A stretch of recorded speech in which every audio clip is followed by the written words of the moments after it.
Hello, my Leo family. How you doing? This is Mark after me. I am True, and this is going to be a tarot reading for November.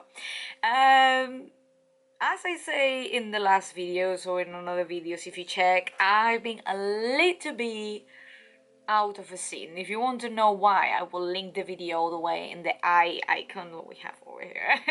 And then you can check that out.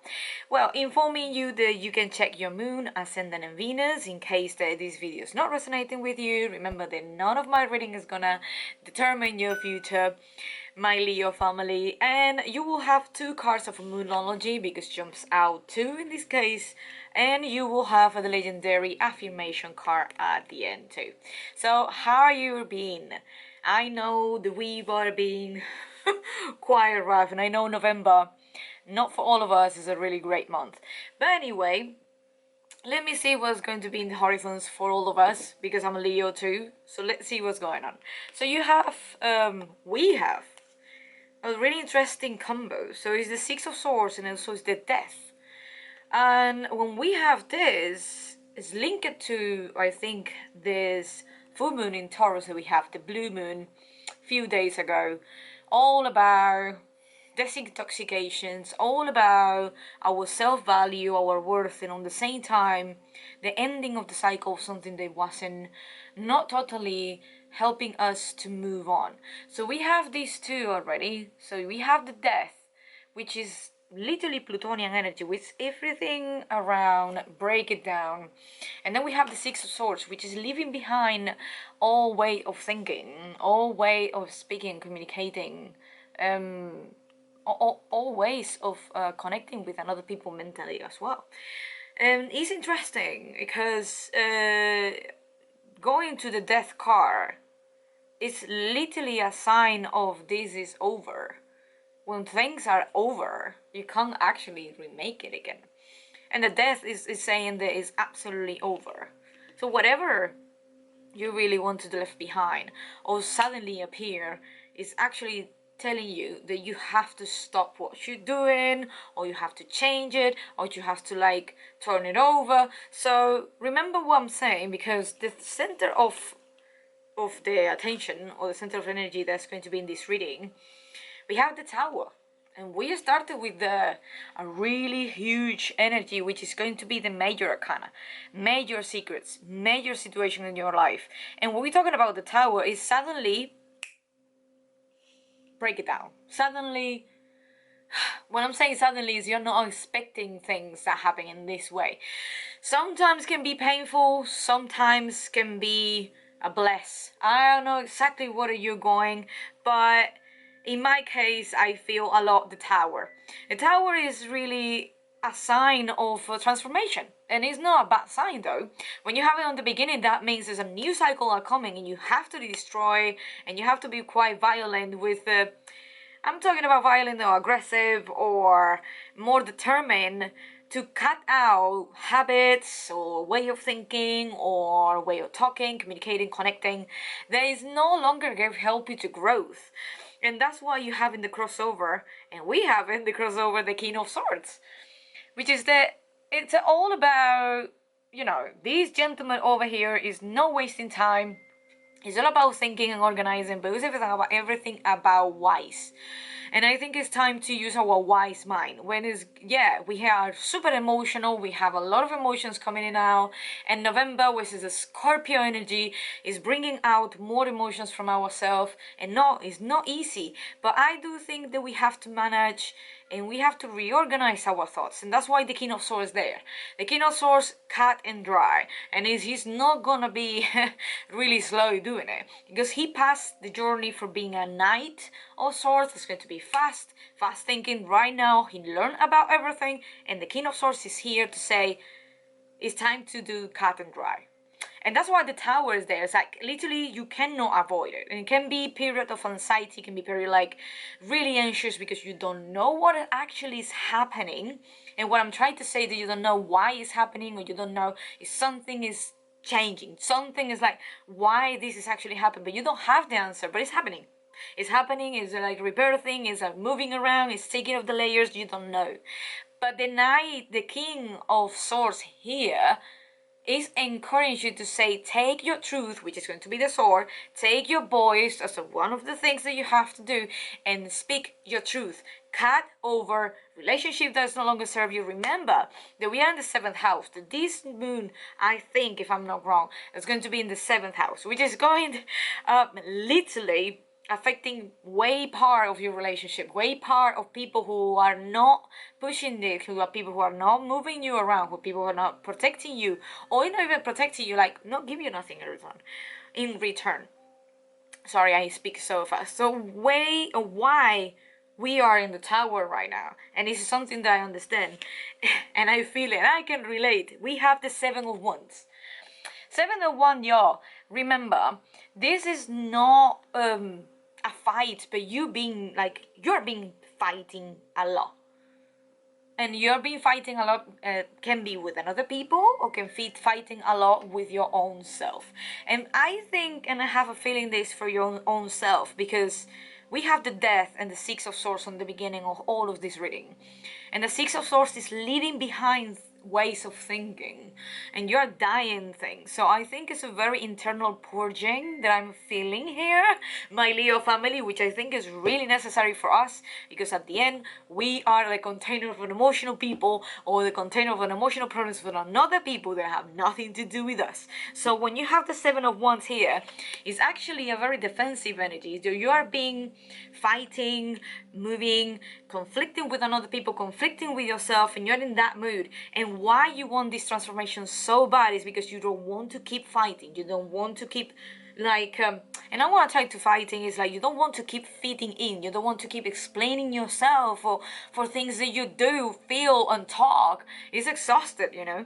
So when you have the tower on the first is very Pluto, and we have Pluto go direct now, but we still have Pluto as aspecting a lot of Saturn, and we have a lot of aspects as well with Jupiter, and it's expansion, you know. It's gonna be one of the expansion of this transformation. It's gonna speed it up the process, and I think we're gonna have this conjunction in the middle of November. So check this out, because in the front of your mind, and as I said, if you are in the same position, and if you are Leo like me, I totally relate with this, and I can totally understand that we are already in a period of confusion, a lot of anxiety, too much in our head, and too much thinking.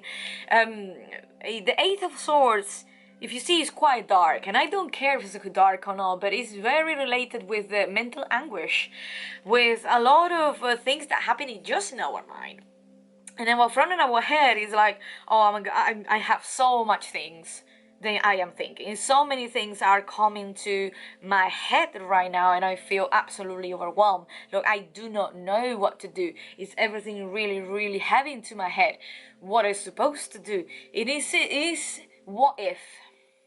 And when you go in the what if, you're never gonna have an answer, because we're never gonna know what's gonna happen in the future.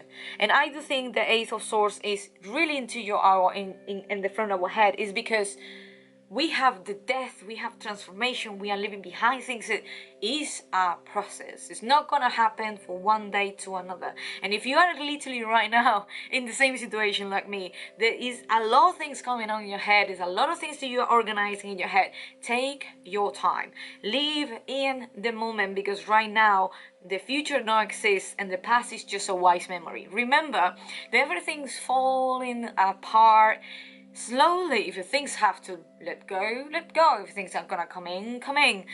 Take it easy. And remember, the few months ago, you jump into a really beautiful feminine energy, which is the Empress. You know, maybe time ago, and I think time ago probably will be in October, or probably will be days, you know, in September. We need it at some point to jump in to care about ourselves. Empress is all about nurturing. Maybe you don't see it to here, but it's pregnancy too. And pregnancy is not like you're gonna get birth, or you're gonna have like a baby, but probably you're having a lot of your head to have idea, to burn an idea, to get birth to something that is very meaningful for you. You're being cultivating, you're being looking for your self-worth. And it's Taurus energy. I think it's related a lot with this blue moon. It's remind you your value, our value. Remind what we know, why we are here, and the way that we are doing here. We need to self-respect ourselves. We need to self-love. I think that this is the most important thing. And this is something that you're starting with. But I might say that you have in the near future, and this is not a bad sign, is the Ten of Swords. The Ten of Swords is really big confusion as well. You can feel bitter betrayed. You can feel that the things are not working. As I said on the beginning, it's all about a transition, and transitions can have ups and downs, and probably in November you will be feeling more down the up, but as I said, this is just a reading. This is not gonna determine your future. And also, the most positive way that I can say about the Ten of Swords is you done everything. You done everything. And when I'm saying done with everything, it's time to let go. It's time to start new things and just looking up. Because when the Ten of Swords, yeah, is a guy who has like a whatever, how many swords is going to be in the back. You know, he's stabbing his back, he's like feel betrayal, like people actually are going against him, whatever there's going to be. But for another side, we are peeling off, we are transformation, we have the most strongest major arcana on the beginning of that. Of course we are gonna feel the Ten of Swords, of course we are gonna feel sensitive, of course we are gonna be absolutely oversensitive. Accept it, embrace it, and love yourself. Bring back this, because you already know it, and you're gonna be feeling like this. And if you are already feeling like this, let me tell you something, my lovely dears, and I am feeling like this as well.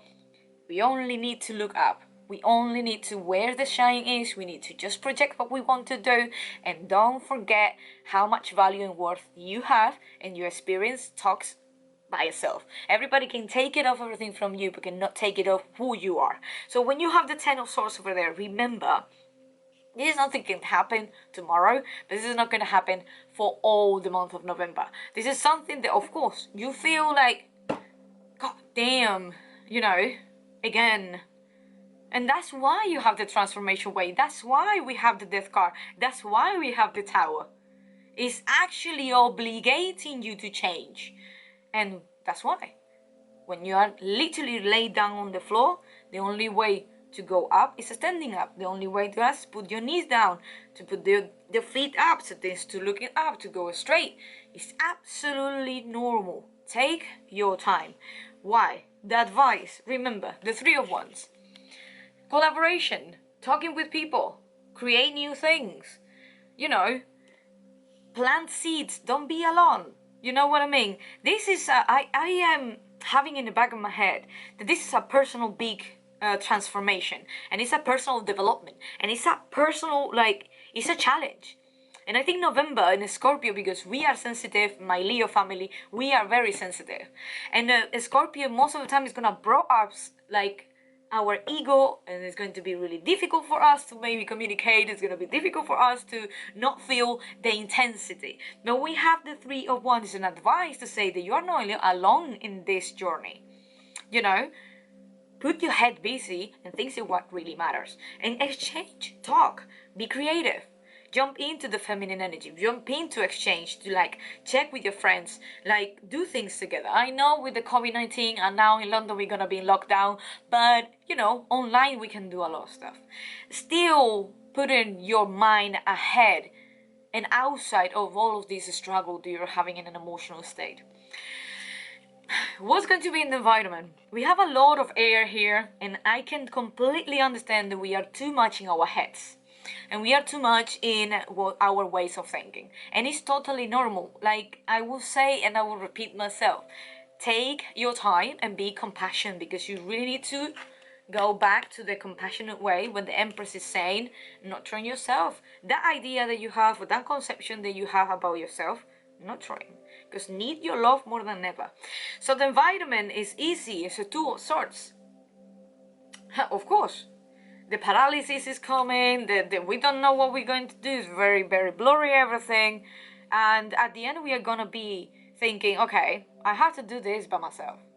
Like, yes, we have to keep talking with people, do collaboration, creativity, but it's gonna ask you for solitude time.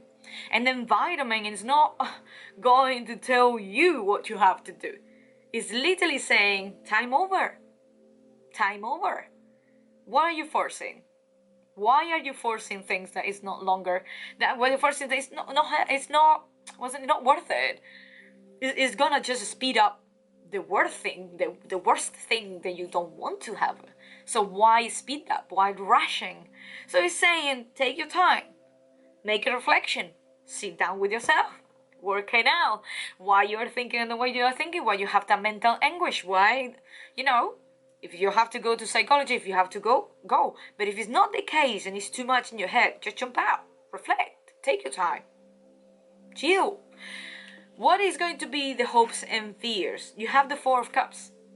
And this is something that can affect all the creatives around the world. Leos are really big creatives. They like to create. They love to fall in love with the creation that they do. But the Four of Cups is one of the most probably scare cards that we can have, is the lack of motivation. They're like, I'm done with this. I don't have motivation to keep carrying on. I don't know what to do. And this is one of the big fears that you have. Why? Because you are here. And most of the time when we have the Ace of Swords, that is all the time telling us, that chatty, that kind of conversation with ourselves, that we are like turning that darkness, we have the Four of Cups to say, yeah, you can give me one cup, but I'm still looking for the three that is already empty. I don't know what I'm looking. I'm just really, I don't have any emotions. But that's a lie. And remember, the Four of Cups is always have that kind of flip it over. Is actually telling you, wake up and look that you still have a cup. You still have things to do. You still have this full amount of emotions that you still have. This is just a period that you need to reflect. It's a need to reflect. No one is rushing you. No one is trying to kill you. No one is forcing you to do anything. Stop forcing yourself, but keep your focus on the good rather than the lack. Is the Four of Cups is actually the awakening card. And it's very related with Neptune as well. And it's going to be straight in Pisces at the end of this month. And it's going to say, stop dreaming and stop pay attention on things that is, it's not tangible. It's not actually, it's make you suffer. But it's just everything in your imagination. You have the Four of Cups. And the Four of Cups is here you have the cup. No, ignore it. Don't ignore the moment. Don't ignore the transformation. Don't resist the transformation, because you are not going to be the same person. None of us are going to be the same person. So when finishing this, it's going to be in the outcome. You got already the Emperor. It's going to be Aries energy. You should check the Aries reading as well. It's one of the most powerful reading that I did so far. And they are pure of fire and initiation and movement. If you are really in this situation, jump into the Aries friend. Moon, ascendant, sun, doesn't actually matter, because at the end it's going to be a cardinal sign. Leos, my lovely, and I am include myself in this reading. The Emperor is here to say that the only person who have control of their own life is you. And you will get that position. You will get that power back. After all of this transformation, after all leave behind what you are thinking, what you are not thinking, what is going on, taking the death card, cutting out, taking off, make you feel more free. You are going to be able to build something from yourself. Remember, this is the guy who's literally holding everything alone. He's created, he's moving it, do it. And I think you're going to have the power, and you're going to be really thinking about yourself. You're going to put yourself in the first position. You're going to think about who you really want, what you really want, and where you want to go. So doing a little recap over here, I think it is a very transformational in the psychology spectrum. Was going to be leaving behind paradigms, changing the paradigms, changing your patterns, changing way of thinking, and developing and growing better ways of thinking that all the way go directly to the energy of Aries, the energy of Mars. And I totally believe that Mars is gonna go in direct at the beginning of this month. I think it's around 6th or 7th. So don't miss that. Why? Because it's gonna push you to make an action. It's gonna push you to create things. It's gonna push you to move and put things in motion, and also to make a decision. To make a decision after the reflection that we have for the Two of Swords. Remember, you're not alone in this. You have the Three of Wands, which is going to be a lot of people around can support you in that. You have friends. You are not alone in this, alright? So, having this passionate conversation with you, we have two cards. That is really interesting. That's going to be the Moonology. One of them say you and your loved ones are safe. I think you are thinking a lot of family. Maybe some of you, you're not seeing your family very often. All of this lockdown is been affecting everybody at some point. And I think you're being quite worried about it. And this is one of the cards that say that, you shouldn't. You have a lot of Cancer energy too. And we might say that we care about the people we love. But I think it's time to care about ourselves, because I think even your family, they are taking care of themselves enough. I think it's time to take care of yourself. And then we have another one that say the South Node. South Node is literally a mathematical point that is gonna come out from the moon of the day of birth, and say a lot about your karma, and say a lot about what the lessons you need to learn and what is your soul karma retention they have for the past life. So say, don't let your past hold you back. And I think is one of the really get linked to it is this. We have this card, which is quite scary. We have the Ten of Swords over here. We don't like it to have in the future, but it's telling you, don't let that past design or direct or push who you really are. Don't let that. And the South Node is all the time teaching you to go, pushing you to go to the North Node, which is going to be where you're going, what's going to be the decision that you need to make, what is your soul aspiration. And I think it's saying that, don't let your past hold you back, but you need to let go of the past. You have to let go of the past. And this is the only way. Remember, the past is just a wise memory. Future is not even built, so leave the present. And I think that is what's gonna be. Then we're gonna have the last card, that is the legendary affirmation card, that say, I embrace happiness as my set point state of being. I think at some point we all agree that happiness is a state of mind and it's a matter of a choice. So I think you need to choose to be yourself. You need to choose to be happy, even in the most struggles life in life right now, even if you're passing the big transformation from the roots, which is going to be go directly with the first card that we have, which is the Tower. So remember, this is literally whipping off, is destroying everything, but you can build a castle when you finish all this transformation, okay? All of this is for you all guys, Leos. This is going to be one of the most strongest reading that I had so far. I hope you enjoy it. Remember, none of this is gonna define who you are. You are the one who's gonna make the decision. But if anything resonates with you and you know more people that can be in the same situation, just please share. Because this is a video of just me guiding, but can actually help you out to realize a lot of things in your life. So I hope you like it. I hope you're gonna share with your friends. Please, subscribe to this channel would be a massive support. So Leo family, I hope to see you soon. Please check the next videos, and bye bye.